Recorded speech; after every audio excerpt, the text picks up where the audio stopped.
تحدث مركز دراسات الأمريكية العربية بأن الغارة الإسرائيلية على موقع Just like it regretted all its wars, such as the 33-day war, the 22-day war, and the 8-day war, the Zionist entity will regret its aggression against Syria.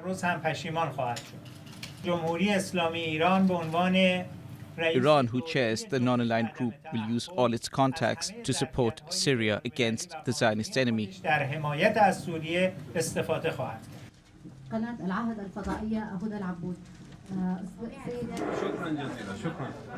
Some major new concerns out of the Middle East. The head of Iran's National Security Council now saying that Israel will, quote, regret last week's alleged airstrike in Syria, and that the entire Muslim world should be ready to defend the Syrian people.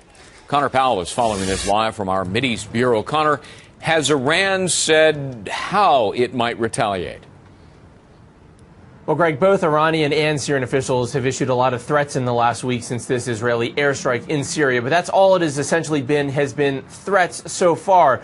Now, most observers and analysts believe that the most likely group to launch some type of retaliatory attack would probably be Hezbollah in Lebanon, in large part because Syria is just so bogged down with its own civil war, and Iran really just isn't in a position to strike, fearing a much larger war. Now, over the weekend, Syrian TV did release video of the military research facility they say was attacked by Israel last week. In the video, you can clearly see military vehicles. U.S. officials have said that Israeli jets bombed a weapons convoy heading to Hezbollah in Lebanon. Now, Syrian officials deny that, and they say there was no convoy. But in the video, there are obviously some large military vehicles that, if you were in Syria, you could say that it was a research facility, and the U.S. and others could say that there was a convoy. There is a disagreement about what actually happened, but it does appear that this facility was hit, and there were military vehicles, presumably to move weapons to Hezbollah in Lebanon. Greg. Connor, is there any sense as to whether Israel might likely strike Syrian targets yet again?